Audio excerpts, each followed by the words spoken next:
Episode 4 की शुरुआत वहीं से होती है जहाँ पे एपिसोड 3 खत्म हुआ था। यहाँ पे सिस्टम मेन कैरेक्टर को बताता है कि स्वागत है, आप घोस्ट रेन में पहुंच चुके हो। अब आपको यांगलिंग टनल को एक्सप्लोर करना है, जो कि 10 अर्बन लेजेंड्स में से एक है। इस टनल को सेंचुरी के एंड में बनाया गया था। जब ये बन रहा था तो ये टनल पूरी तरह से कोलैप्स हो गई थी, जिसके कारण बहुत सारे वर्कर्स यहाँ पर मारे जा चुके थे और जितने भी वर्कर्स बचे थे वो जिंदगी भर के लिए ट्रॉमराइज्ड हो गए थे। और तभी सिस्टम एक वार्निंग देता है कि चाहे कुछ भी हो जाए, टेम्पल के अंदर बिल्कुल भी मत जाना।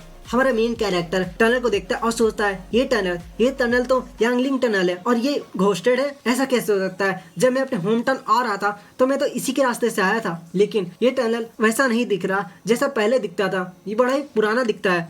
कहीं मैं दूसरे वर्ल्ड में तो नहीं आ गया या फिर दूसरे टाइमलाइन में तो नहीं पहुंच गया। और फिर सोचता है किसी सुपर नेचुरल पावर ने मुझे 2 टास्क दिए हैं जो कि एकदम एस रैंक के हैं, यानी कि अगर मैं इस टास्क को कंप्लीट नहीं कर पाया तो शायद मेरी जान भी जा सकती है और मुझे 3 घंटा सरवाइव करना है। इसका मतलब ये टनल कोई नॉर्मल टनल तो नहीं है, यानी कि इस टनल में कुछ तो गड़बड़ी है। ये सारी चीज वो सोच ही रहा था कि वो देखता है कि उसके पास कोई आ रहा है। जब वो उसकी तरफ देखता है तो देखता है कोई एक चीज नहीं बल्कि बहुत सारी मरी हुए लोग उसकी तरफ आ रहा है।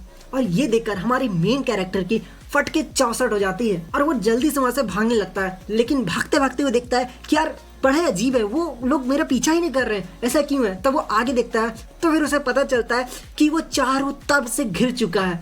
अब उसके पास भागने के लिए कोई रास्ता नहीं है। लेकिन हमारे मेन कैरेक्टर एक बहुत ही समझदार बंदा है। वो देखता है कि ये लोग मुझे घेर लिए हैं लेकिन मान नहीं रहे हैं और इसमें से कुछ लोग मुझे उस डायरेक्शन की ओर इशारा कर रहे हैं। आखिर उस डायरेक्शन की तरफ है क्या? तो उस डायरेक्शन की तरफ हमें एक हवेली दिखाया जाता है जो कि एक्चुअली में एक टेम्पल है, जो कि सिस्टम ने कहा है कि उस टेम्पल के अंदर मत जाना। क्या हमारा मेन कैरेक्टर उस टेम्पल की ओर जाएगा या फिर नहीं, ये जानने के लिए आप एपिसोड 5 का इंतजार कीजिए। हाँ दोस्तों, एपिसोड 4 इतना ही छोटा था, क्या करूँ, राइटर ने इतना छोटा बनाया है, मैंने खुद तो लिखा नहीं है। चैनल को सब्सक्राइब और वीडियो को लाइक जरूर कर दीजिएगा।